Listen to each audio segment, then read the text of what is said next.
everyone, I'm Abbey Sharp. Welcome to Abby's Kitchen.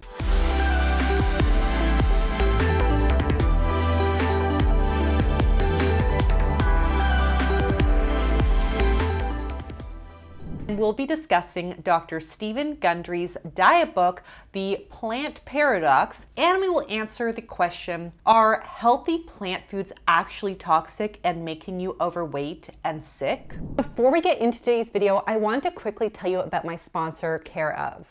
So if you guys have followed any of my vlogs on my digestion or my mental health journey, you probably know that supplements have been a supportive part of my own self-care routine. I'm a huge proponent of supplements if they help you achieve better food freedom by allowing you to enjoy the foods you love. And I know that choosing the right supplements has helped me personally with my sleep, stress, digestion, and general energy levels. So I was really excited to try Care Of, which is a supplement subscription service that ships high quality vitamins straight to your door every month. So basically the way it works is you take this awesome personalized quiz about your health goals, and it gives you unique recommendations based on those answers. So for me, my quiz recommended that I could use vitamin D, their protein powder, rhodiola, a sleep blend, and their gut check quick sticks for on the go. I really only started using the service, but it really does make it so much easier to be able to get all of the supplements that you need in just one easy place, especially because I don't even have to leave home to get them. And as a dietitian,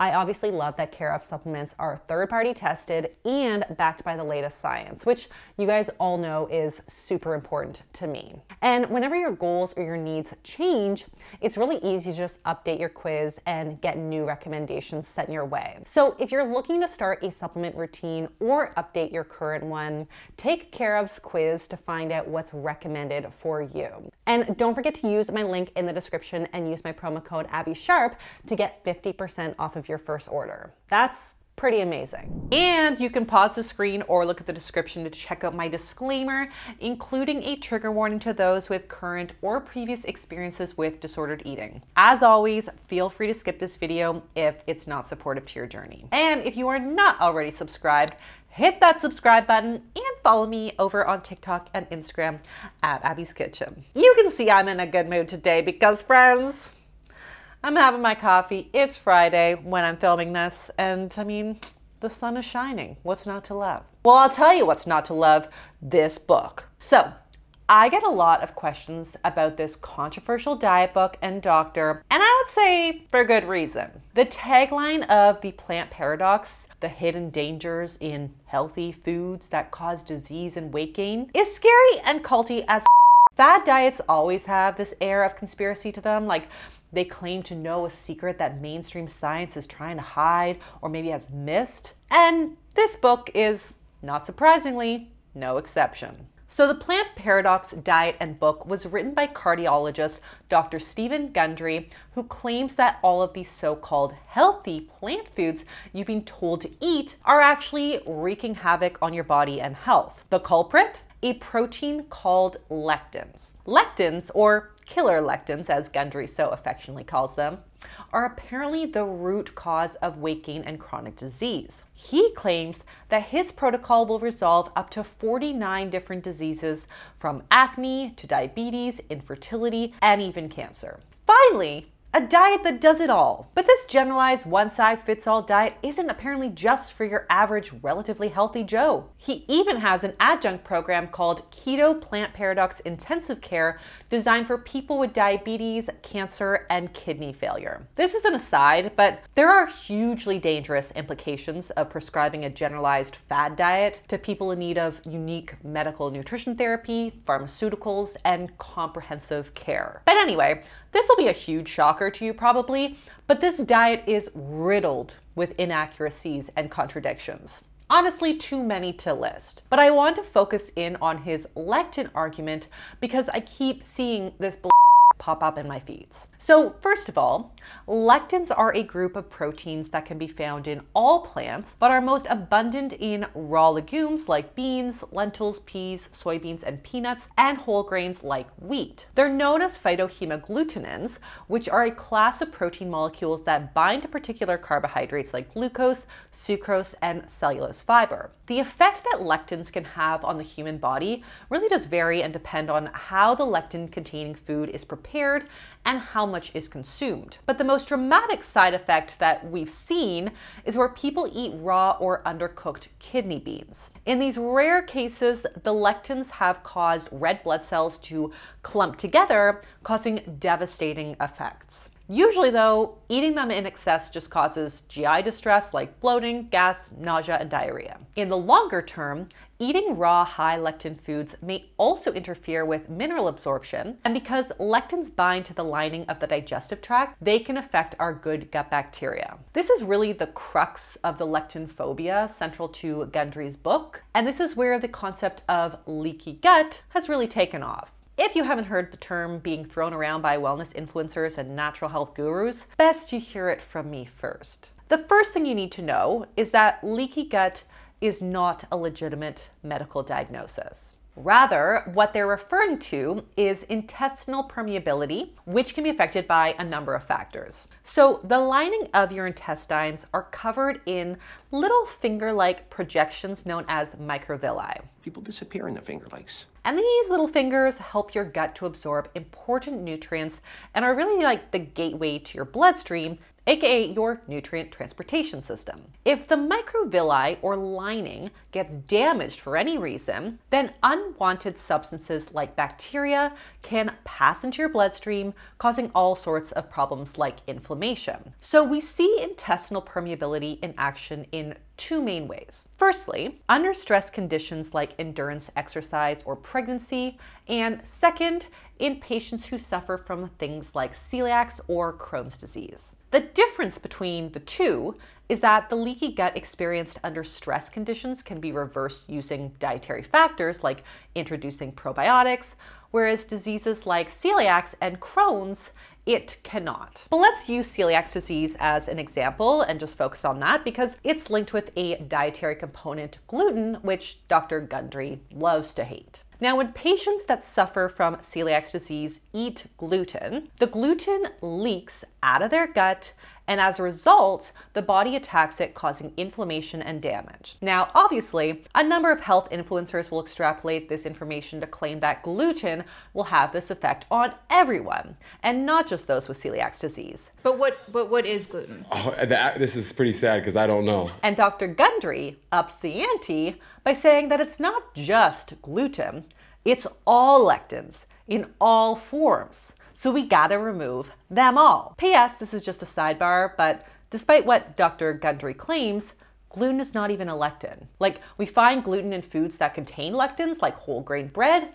but they're not the same components. So yeah, just one of many confusions and inaccuracies in this book. But back to his claims, because the one that got celebrities like Kelly Clarkson and Usher was the promise of weight loss. Now, Dr. Gundry explains the link between lectins and weight by suggesting that lectins mimic insulin, aka what influencers call the fat storage hormone. So by Gundry's logic, when you eat lectins, you're increasing your body's fat storage and ultimately your weight. Where does he get the data to support this claim? Well, from a single study done in 1980 on isolated fat cells from rats in a petri dish. Seems on brand. But anyway, in this study, high levels of lectins reduced insulin sensitivity, and this led to higher levels of circulating insulin, which he concluded would cause weight gain. Now, besides the fact that high insulin levels are not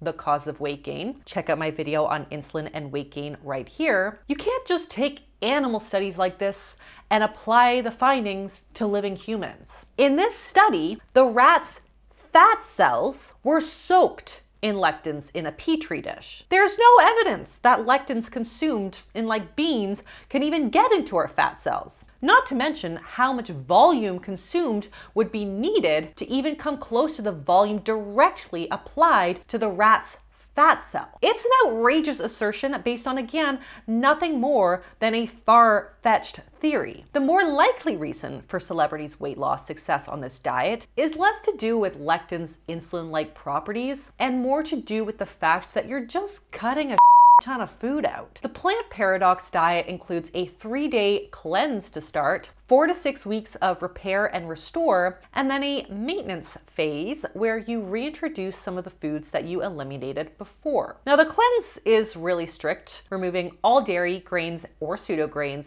fruit, sugar, seeds, eggs, soy, nightshade plants, roots or tubers, corn, soy, canola, or other inflammatory oils, with no mention of what these even include, along with any form of beef or other farm animal meat. Basically, you'll be eating a handful of approved vegetables, small portions of wild-caught fish, pasture-raised chicken, corn products, tempeh or hemp tofu, as well as avocado and a few approved oils. Now, in the repair and restore phase, you can eat a little more things, but you're still eating a very low-carb, low-protein diet. And in the final phase, you actually reduce your protein even more. A very strange progression alone that should be a pretty big red flag. Dr. Gundry's recommendations of how much protein you need seems to flip-flop and change throughout the book, but in one paragraph he says that he suggests people should not have more than 0.37 grams of protein per kilogram per day. To put this in perspective, that's less than half of the recommended dietary allowance for protein,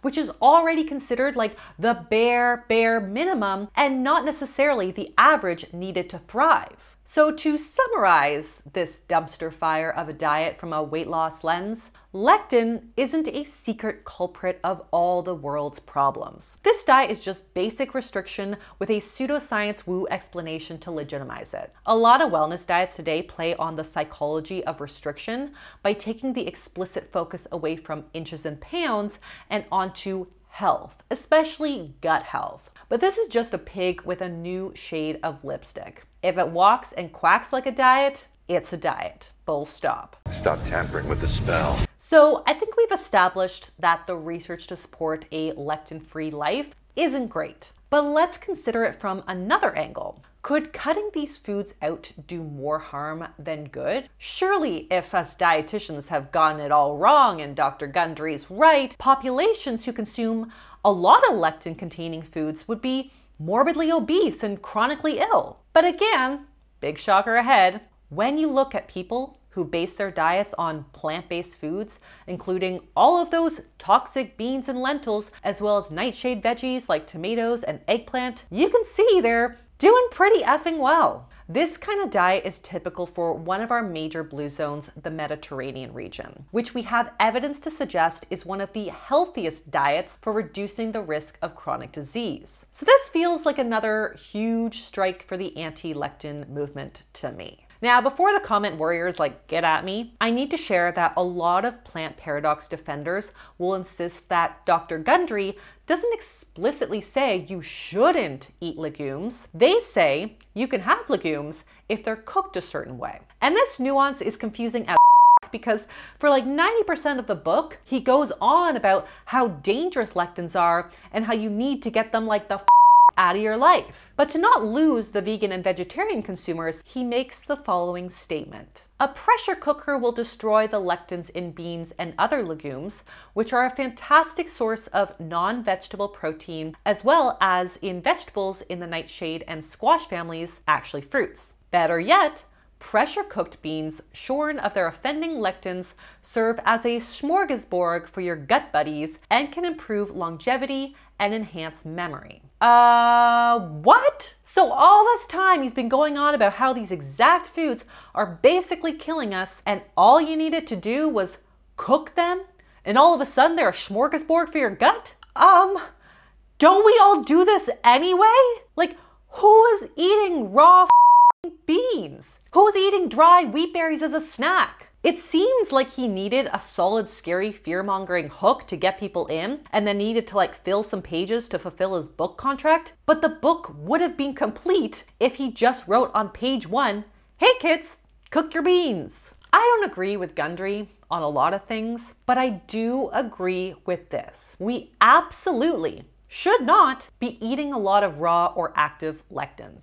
They can and do make people pretty sick. But the way these foods are consumed almost exclusively drastically inactivates the lectin levels. Lectins are typically found on the outer surface of foods, and they're water-soluble proteins, so by soaking them or cooking them using any kind of high-heat water-based method like boiling or stewing, you're going to inactivate about 94 to 99.8% of the lectins, thereby protecting yourself from any negative side effects. The same goes for canning, where the process uses high heat and stores the legumes in water, which leaches even more lectins out. Do we have to use a pressure cooker? No, of course not. It's just a faster, more convenient method of cooking. Most centenarians living in the Mediterranean are not using pressure cookers for their beans, and they're apparently doing just fine. Lectin-containing foods like legumes, whole grains, and nuts are consistently associated with lower levels of heart disease, diabetes, and weight gain. They contain a host